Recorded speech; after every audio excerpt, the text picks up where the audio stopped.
نام عبداللہ تھا، مگر مدینہ طیبہ سے تھوڑے سے فاصلے پر ایک بستی میں رہتے تھے۔ والد فوت ہو گئے تھے تو چچا ان کی کفالت کرتے تھے، اور چچا نے ان کو بڑے محبت سے رکھا تھا، کھانا بھی اچھا دیتا تھا اور بہترین لباس دیتا۔ عبداللہ شکل کا بھی بہت خوبصورت تھا، پھر اس کے اوپر جب قیمتی اور خوبصورت لباس پہنتا تو اس کی جوانی کو دیکھ کے، اس کی پرسنالٹی کو دیکھ کے لوگ حیران ہوتے تھے۔ چنانچہ عبداللہ جب مدینہ طیبہ آتا تو لوگ حیران ہو کے اس کو دیکھتے تھے کہ کتنا خوبصورت نوجوان ہے اور کتنے اچھے کپڑے اس نے پہنے ہوئے ہیں۔ اللہ کی شان دیکھے کہ عبداللہ نبی اسلام کی خدمت میں حاضر ہو گیا اور اس نے کلمہ پڑھ لیا۔ اب جب واپس گھر گیا تو چاہتا تو وہ تھا کہ میں نبی اسلام کی محبت کو چھپاؤں، مگر محبت چھپانے سے چھپتی نہیں ہے۔ ایک دم بھی محبت چھپ نہ سکی جب تیرا کسی نے نام لیا۔ اس کے چچا نبی اسلام کا نام لیتے یا والدہ لیتی تو عبداللہ ذرا ادھر دیکھتا، توجہ سے بات سنتا، تو گھر والوں نے فگر آؤٹ کر لیا کہ اس کے اندر کوئی نہ کوئی تبدیلی آئی ہے۔ چنانچہ چچا نے ایک دن اس کو بٹھا کر پوچھا، عبداللہ سچ سچ بتاؤ، کیا تم مسلمان بن گئے ہو؟ تو عبداللہ رضی اللہ عنہ نے بتا دیا، ہاں میں نے کلمہ پڑھا، میں مسلمان ہو گیا ہوں۔ چچا کو بڑا غصہ آیا، اس نے کہا کہ میں اتنا پیسہ خرچ کرتا ہوں، تمہیں بہترین غذا دیتا ہوں، تمہیں کھانا دیتا ہوں، لباس دیتا ہوں، اور تو ایسا نمک حرام کہ ہم اپنے ماں باپ کے دین پہ جمے ہوئے ہیں، تو ہمارے دین کو چھوڑ کے چلا گیا۔ اگر ایسا ہے تو میں تمہیں پھر اس گھر میں رہنے کی اجازت نہیں دے سکتا، میں نکال دوں گا۔ عبداللہ نے کہا نکال دے، میں چلا جاؤں گا۔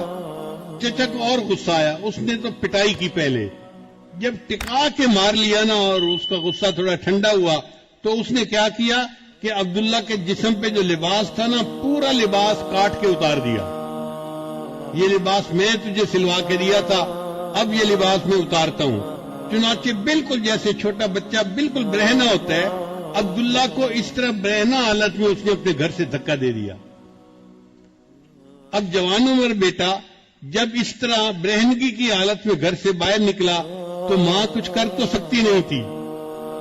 اس نے کیا کیا کہ ایک چادر تھی جو اپنے سر پہ عورتیں بڑی چادر لیتی ہیں، اس نے وہ چادر گلی میں ڈال دی کہ میرا بیٹا کم از کم میری چادر سے اپنے سطر کو تو چھپا لے گا۔ عبداللہ رضی اللہ عنہ نے اس چادر کے 2 ٹکڑے کر دیے، ایک ٹکڑا تہبند کی طرح باندھ لیا اور دوسرا ٹکڑا جیسے سردیوں میں گرم چادر لپیٹتے ہیں اپنے اوپر لپیٹ لیا۔ پھر عبداللہ سوچنے لگا میں کہاں جاؤں، تو دل نے کہا کہ جن کی خاطر یہ سب کچھ میرے ساتھ پیش آیا ہے اب مجھے انہی کے پاس جانا ہے۔ چنانچہ عبداللہ رضی اللہ تعالیٰ عنہ مدینہ طیبہ آئے۔ فجر کے بعد کا وقت ہے، نبی علیہ السلام مسجد میں تشریف فرمائے اور صحابہ سے گفتگو فرما رہے ہیں۔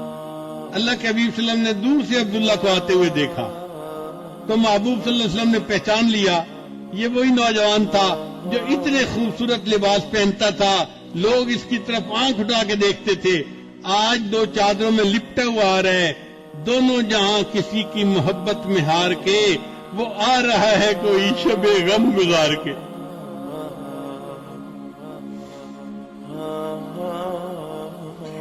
جب عبداللہ عنہ آئے تو نبی علیہ السلام نے پوچھا عبداللہ کیا معاملہ پیش آیا؟ انہوں نے بتایا کہ مجھے اتنی پٹائی ہوئی، اپنے زخم کو نشان دکھائے اور میرے تو کپڑے بھی اتار لیے گئے، اور یہ والدہ کی چادر ہے جس میں کہ میں اپنے جسم لپیٹ کے آپ کے پاس حاضر ہو گیا ہوں۔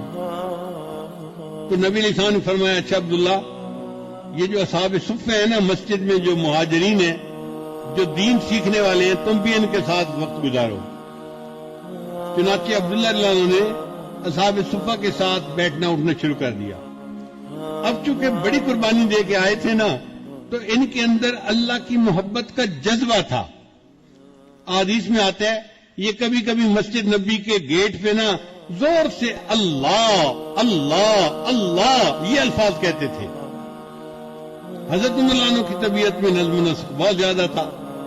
ایک دفعہ انہوں نے ایسا کرتے ہوئے دیکھا تو انہوں نے ڈانٹ پھرائی، عبداللہ تمیز سے کام لو، کیا ایسی باتیں کر رہے ہو، چلاؤ مت، آواز نیچی رکھو۔ نبی علیہ السلام کو پتا چلا تو نبی اسلام نے حضرت عمر عنہ کو بلایا، فرمایا عمر عبداللہ کو کچھ نہ کہنا، یہ جو کرتے ہیں اللہ کی محبت میں ڈوب کے کرتا ہے۔ تھوڑے عرصے کے بعد نبی علیہ السلام کو ایک غزوہ کے لیے نکلنے کی ضرورت پیش آئی، تو حضرت عبداللہ ذوالوجہین اللہ عنہ بھی ساتھ تھے۔ کچھ سفر طے ہو گیا، ایک جگہ پر قیام ہوا، وہ جگہ بڑی سرسبز تھی اور موسم میں ذرا خنکی تھی، ٹھنڈ تھی۔ حضرت عبداللہ اللہ عنہ کو بخار ہو گیا۔ اللہ کے حبیب صلی اللہ علیہ وسلم کو جب پتہ چلا کہ عبداللہ اللہ عنہ کو بخار ہو گیا ہے تو نبی علیہ السلام نے ارادہ کیا کہ میں ان کی تباہ پرسی کے لیے جاتا ہوں۔ چنانچہ ابو بکر، عمر، عثمان یہ سب ساتھ ہیں اور نبی علیہ السلام عبداللہ عنہ کی تیمارداری کے لیے آئے۔ اچھا بخار تیز تھا اور عبداللہ اللہ عنہ بس لیٹے ہوئے تھے آنکھیں بند کر کے۔ نبی علیہ السلام نے جب انہیں دیکھا تو میرے آقا کو یاد آ گیا، یہ نوجوان کتنی نعمتوں کی زندگی گزار رہا تھا، اس نے اللہ کی خاطر اس جو ہے وہ تکلیف کو برداشت کیا۔ تو محبوب صلی اللہ علیہ وسلم اس کے قریب آ کر بیٹھے اور اس کے سر کے نیچے سے سرہانے کو ہٹا دیا اور اس کا سر اپنی گود مبارک میں رکھ لیا۔ یہ عبداللہ عنہ وہ صحابی ہے جن کو اس حال میں موت آئی کہ ان کی نگاہیں نبی علیہ السلام کے چہرے انور پر جمی ہوئی تھیں اور ان کا سر نبی علیہ السلام کی گود مبارک میں تھا۔ انہوں نے آخری سانس لیا اور ان کی پرواز کر گئی۔ آقا تیری معراج کہ تو لوح و قلم تک پہنچا، تیری معراج کہ تو لوح و قلم تک پہنچا اور میری معراج کہ میں تیرے قدم تک پہنچا۔ یہ عبداللہ عنہ وہ صحابی تھے کہ جن کو نبی علیہ السلام کی مبارک گود کے اندر موت آئی۔ نبی علیہ السلام نے فرمایا کہ عبداللہ کو نہلا دو اور تیار کر دو۔ پھر نبی علیہ السلام کی جو اپنی چادر مبارک تھی نا، نبی علیہ السلام نے وہ چادر دی اور صحابی سے فرمایا کہ عبداللہ کو کسی اور کپڑے میں کفن نہیں دینا، میری چادر کا کفن دینا ہے۔ اللہ کی قدردانی دیکھیے، جس جسم کو اللہ کے لیے ننگا کیا گیا، آج اللہ اس بدن کو محبوب کی چادر سے ڈھانپ رہے ہیں۔ ان کو محبوب صلی اللہ علیہ وسلم کی چادر کا کفن مل رہا ہے۔ نبی علیہ السلام نے نماز جنازہ پڑھائی، پھر عبداللہ عنہ کو لے کر گئے قبرستان میں دفن کرنے کے لیے۔ شریعت کا حکم ہے کہ میت کا جو سب سے قریبی بندہ ہونا وہ قبر میں اترے میت کو زمین پہ رکھنے کے لیے۔ اب عبداللہ کا تو کوئی رشتہ دار تھا ہی نہیں وہاں، تو نبی علیہ السلام نے فرمایا کہ عبداللہ کو قبر میں میں اتاروں گا۔